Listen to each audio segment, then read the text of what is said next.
Democrat depravity exposed, glorifying gangsters, shafting victims. Welcome to Christy Lee's DC Dispatch. Coming up, we have Kara. She's covering Trump asking the Fed chair to step down potentially, also covering whatever is coming out latest out of the White House. Allison is focusing in on another free speech victory, as well as continued coverage of the drama surrounding the Democrats' fight to protect illegal aliens and bring them back. All that and more for Lindell TV's White House Live every day. We have hours of live coverage from the Capitol. But first, as usual, want to take a quick check of the markets. Here is a live look at what's going on. We have the Dow down 248. It looks like the S&P is coming back up to 23 points right there.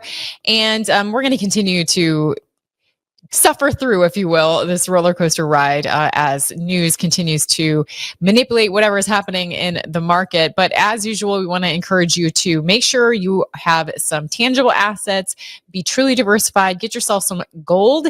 Precious metals continue to spike in the face of market uncertainty. So go to MikeLindellGold.com, MikeLindellGold.com. Take advantage of what he has to offer there with our partners. As far as if you qualify, you'll get some freebies and some other incentives there. And also you can get in on the action with an investment in oil. You can go to ChristyOilBoom.com. That's ChristyOilBoom.com.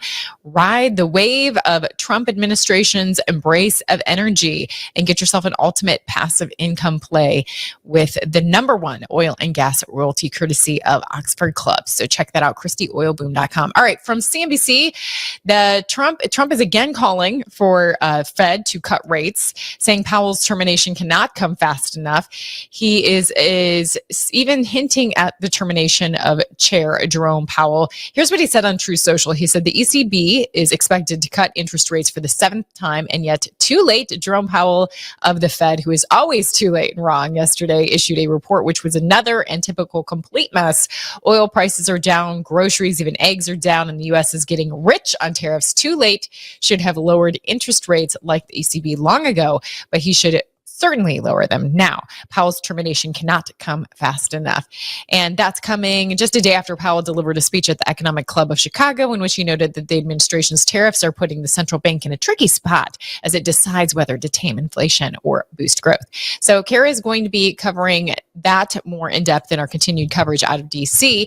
But first, as far as tariffs go, from Zero Hedge, China's surprise new trade rep, a likely effort at back-channeling breakthrough with Trump. So this is big news on the trade front. It could indicate China's hitting the reset button, trying to cool things down with Trump before this tariff war goes full chaos mode.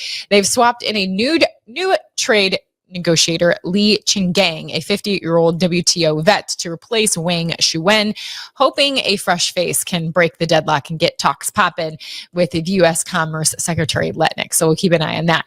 Trump is even saying China wants to meet. He says he had a very productive call with the president of Mexico yesterday. He says, likewise, I met with the highest level Japanese trade representatives. It was a very productive meeting. Every nation, including China, wants to meet. Today, Italy. And cutting government waste continues, including agencies hell-bent on infringing on our constitutional rights. So Allison Steinberg, she's there in DC, joining me now with those latest developments. Allison, it looks like another victory in terms of government cuts and the ripple effect as how that can benefit in other areas. Absolutely.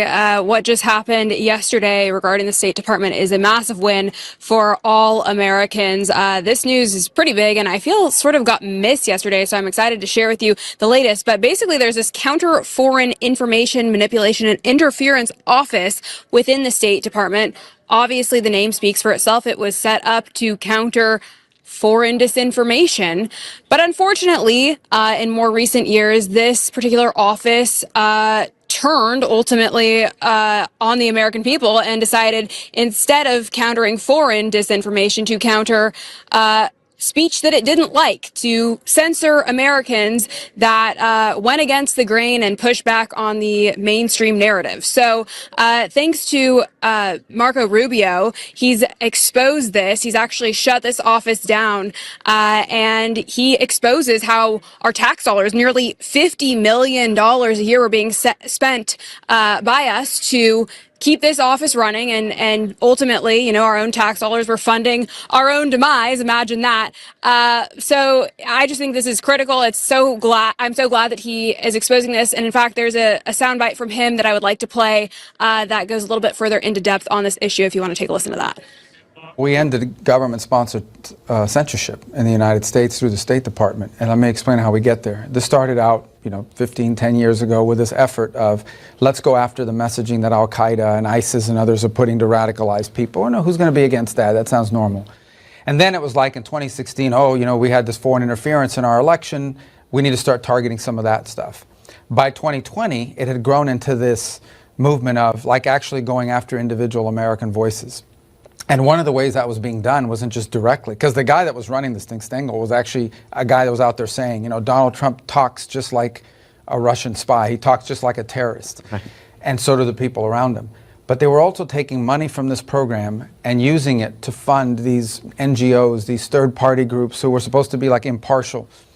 Those groups were then tagging. They were literally tagging and labeling voices in American politics, Ben Shapiro, the Federalist, others, tagging them as foreign agents. So you look at it and say, American taxpayers, through the State Department, were paying groups to attack Americans and to try to silence the voice of Americans. And there were consequences. These weren't just a label they put on people. Some of these people got deplatformed, they got taken down, they couldn't communicate. So it was outrageous. So before President Trump took over, they disbanded this unit. They just renamed it and moved it somewhere else. But now, over the last few months, we've worked on it and just taken it down. And to the extent we're spending money now, we are going to spend money on messaging. It's going to be pro-American messaging. And it's going to be incentivizing and protecting free speech, which is threatened in all over the world, including countries that are allies of ours. The best way to counter disinformation, if that's what people are thinking is out there, the best way to counter disinformation is free speech, is to make sure that what's true has as equal or greater opportunity to communicate as what's not true. We've learned that the hard way.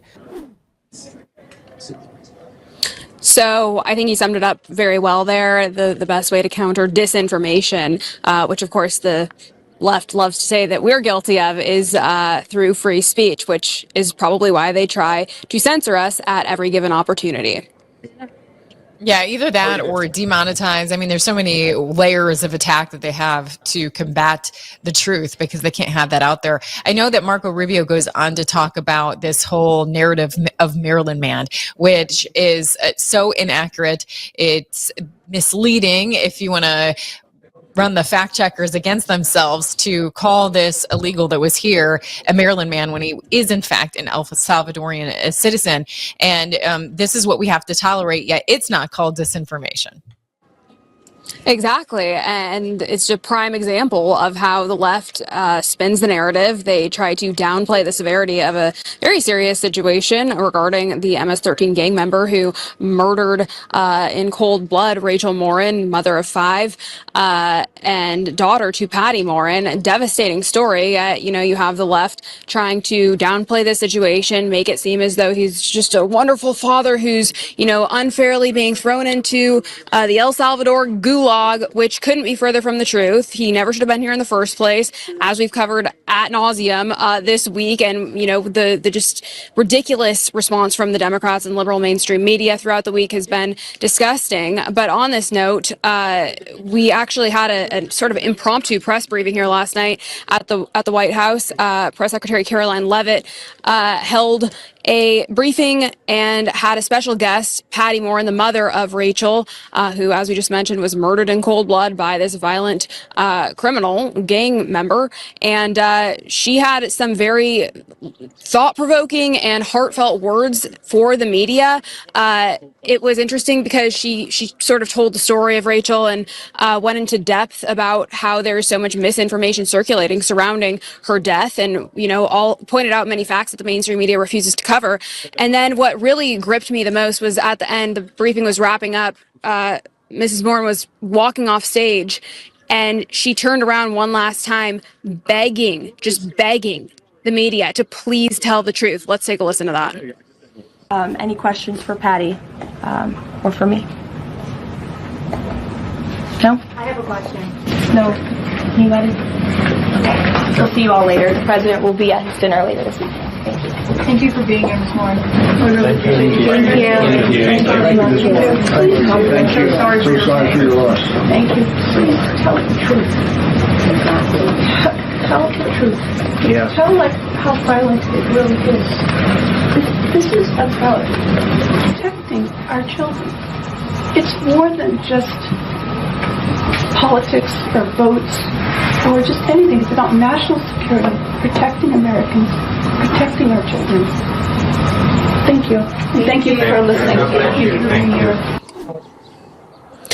It was really just heartbreaking to really witness that entire speech from her, but that last part really just was so attention grabbing to me, because you could just tell how disheartened she was by the mainstream media's coverage of what's happened to her daughter. Again, the misreporting of facts, the refusal to even air the press conference itself. I actually saw on the monitors back here that MSNBC and CNN did not even air the press briefing featuring Patty Morin. So this is just a disservice to the American people, and just goes to show that the mainstream media is withholding the truth. And I think Americans deserve to know what's really happening here. So again, I'm glad to see Marco Rubio taking down agencies that are ultimately working to suppress information that the American people need to know about.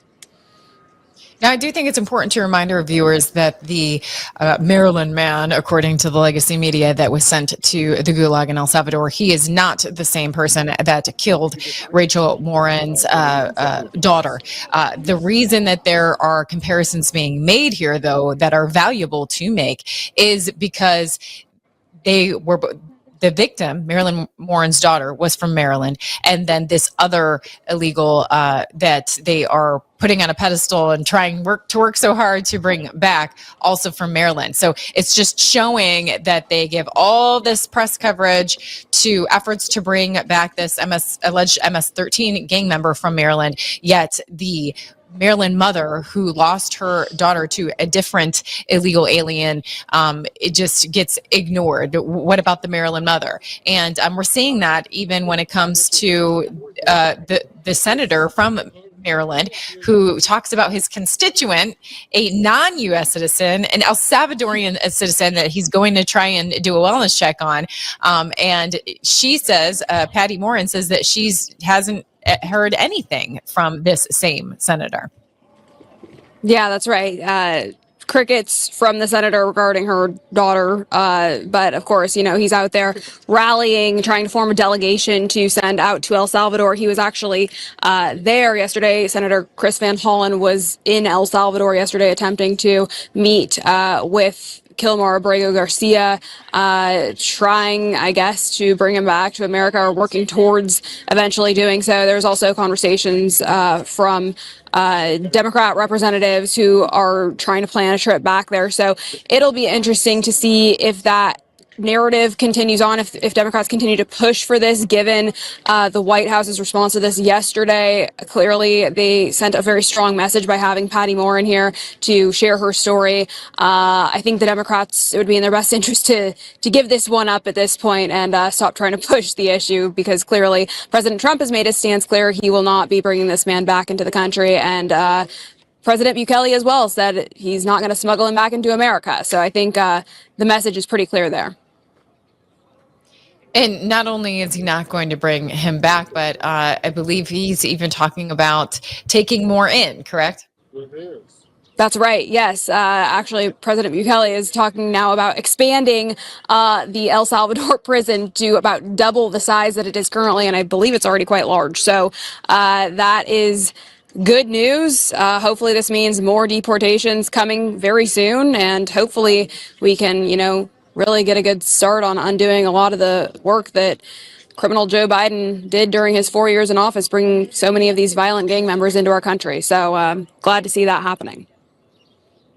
You know, Trump is taking a lot of heat for even suggesting that very violent American citizens be considered to be sent to this prison, taking some heat on even bringing that up. But they're checking out the legality, I guess, if that could be an option. But again, I mean, he's talking about the most violent offenders. So I don't know. We'd love to hear from our Lindell TV viewers. Let us know what you think. Should Donald Trump even be talking about sending American citizens to El Salvador and getting them out of here as well? The incentive here that Bukele has is there is an agreement that, we're paying a fee to have him take in these criminals and get them off of our soil. Do you have any thoughts on that, Allison? I'm unsure how I feel about this one. It's a sort of a sticky situation. I feel like we need to look further into the legalities, as I know President Trump is doing. I don't know. I think that maybe in theory, initially, it sounds good at a first glance for only the most violent criminals. But my concern is what sort of precedent does that set moving forward? If, someone not so great assumes office here, does that mean they could soon imprison people like you and I for, talking about the truth and sharing information that they don't like? So I don't know. I think it's a little bit of a sticky situation that we need to look further into before jumping on board with that one. Yeah, I think that's very intelligent for you to bring up, because that is the thing. We always need to look through things in the lens of like, okay, if the tables turn, as we know that they can, would this be acceptable the other way around, especially under their misguided morality clauses? And so, yes, very poignant for you to bring that aspect up. Well, Allison, I want to get you back to work. So thank you for bringing us the latest there. And I'll take it from here. Thank you. Thanks so much, Christy Lee. You're welcome. All right. So I wanted to dig into this a little bit further, this upside down world of the Democrats, with this drama going on. Everything is inverse and everything is the opposite of what you're hearing. Well, Pam Bondi, she set the record straight. Let's listen to Pam Bondi to continue to get the record as it is, the truth out there when it comes to especially the truth about this illegal alien that the Democrats are obsessed with trying to bring back into our country. I want to put up on the screen a timeline, because there seems to be, in the media especially, a narrative that is completely and totally and utterly false regarding, quote, Mr. Garcia. And not one but two courts actually said he was an MS-13 gang member and identified him as such. Can you please explain what you know about him? Yeah, Sean, factually, this is an extremely disturbing case. And as a career prosecutor, it is even more disturbing. Every American tonight should be thanking Donald Trump for making America safer by getting this guy out of our country. I'm going to call him a terrorist because he has been designated as a member of a terrorist organization. So this illegal alien terrorist came into our country illegally in March of 2012. We know that because he admitted that when he was stopped in 2019 by the anti-gang squad. They stopped him at a Home Depot with 3 other members. And here's what's very important. He was wearing a sweatshirt with gang insignia on it. The guy he was with, another MS-13 known member, had a tattoo with very similar insignia on it. ICE declared him as a member of MS-13. The police officers, the gang unit, declared him as a member of MS-13. And also, they independently went to a reliable, confidential informant who said not only is he a member of MS-13, he gave them the clique, the Westerns, and he was called a Chicao, which is one of the higher-ranking MS-13 members. So they rightfully detained him, rightfully. An immigration judge agreed. An appellate immigration judge agreed. Now here's where it gets even more frightening. In 2021, his girlfriend previously, his wife at the time, who he had married in jail after he'd gotten numerous tickets, didn't show up for court. He marries her in jail. She has a baby with him. And as a career domestic violence prosecutor, too, I know it takes a lot for any woman to come into court and say they're a victim of domestic violence. This woman came into court twice. came into court twice to file a protection order. That's the latest information coming out about this individual. So again, the legacy media, they continue with their pundits to say, oh, this is without evidence. You have no evidence that he was MS-13. Well, Pam Bondi just brought the receipts, multiple layers of evidence that he had gang affiliation, was designated as an MS-13 gang member.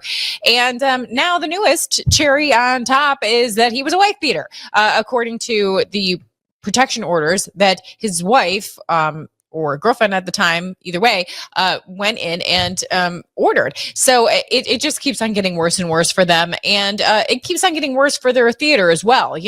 They have this delegation. They have the senator from Maryland head over to El Salvador to request a meeting to check on a wellness check of Kilmore Abrego, Garcia, the wife beater.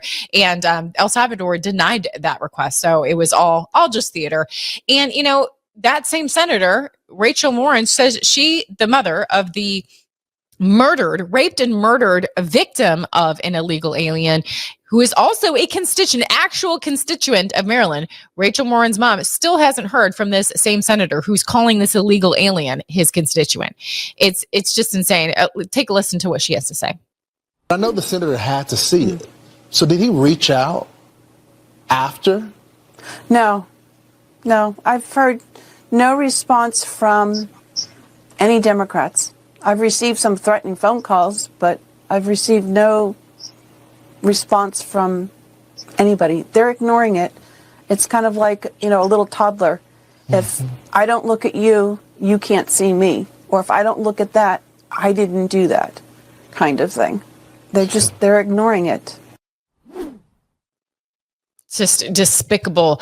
And on top of it, the Judge Boasberg is raging over these deported gang members. He's trying to find the Trump officials in contempt. He's issued a scathing 46-page ruling finding that President Trump's administration is in criminal contempt. And this is despite the Supreme Court vacating the very orders Boasberg is claiming were defied. So there you go from trending politics. This isn't a winning game for the Democrats, and yet they continue to do it. CNN talks about how people really feel about the support for illegals coming from the Democratic Party. Watch. Deport all undocumented immigrants. Voters favoring the government trying to deport all 11 million of them. Back in 2016, just 38% of voters wanted the government to try to deport all 11 million undocumented immigrants. Compared to where we are in 2025, 56%, the majority. The American people have come a long way on this issue, much closer to Donald Trump, and I think that's a big part of the reason why Americans are increasingly saying the country is on the right track when it comes to immigration policy, and why Donald Trump's net approval rating on that issue is in the positive. So the people are not with them. The people are not on this as an initiative, as something to die on the hill of. So why is it that the Democrat Party continues to do things that the American people are not even backing? Why did they do it? Well, let's turn to the scriptures. Isaiah 5:20 says, "Woe unto them that call evil good and good evil, that put darkness for light and light for darkness, that put bitter for sweet and sweet for bitter." This is the scripture that is so outlining the hill the Democrats are standing on, this inverse. Everything is opposite. The opposite is good, and the evil is the evil is good, and the good is evil. It's just this. It goes right back to the scripture. And that verse, it says, "Darkness for light and light for darkness," represents the distortion of truth and the values of God.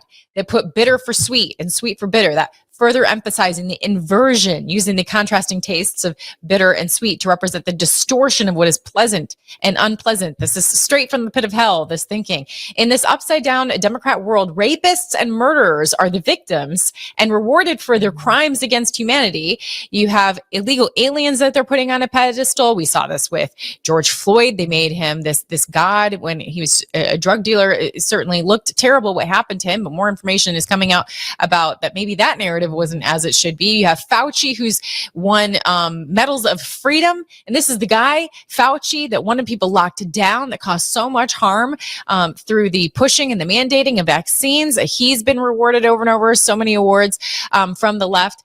And now you have this, a killer, Carmelo Anthony, who brought a knife to a track meet and killed this young man next to him. You see in that picture, stabbed him, and they're now celebrating this guy. And now, to the tune of now he is renting, living in a $900,000 home in a gated community. He's bought a new car after his bond release. And remember, his bond was lowered from a very high bond to $250K. Certainly didn't see that for others. And at the time of this writing, the victim, the donation for Austin Metcalf's family, standing at $371,000, right, raised primarily through GoFundMe page set up by his father. But for the suspect, Carmelo Anthony, the donation total is reported as $446,740 through GiveSendGo, and they received at least $75,000 more than the victim. So again, the killer is being rewarded, the victim is being forgotten and not receiving near as much. On top of it, they're shamelessly selling merchandise for the killer. You got these free Carmelo, Anthony's friends are selling other merch to support him.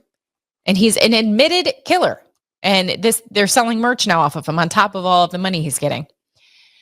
Meanwhile, you have very little coverage to no coverage on an Alabama husband and a father of two that's making some headlines as he's fighting for life after an unprovoked hatchet attack in Arizona.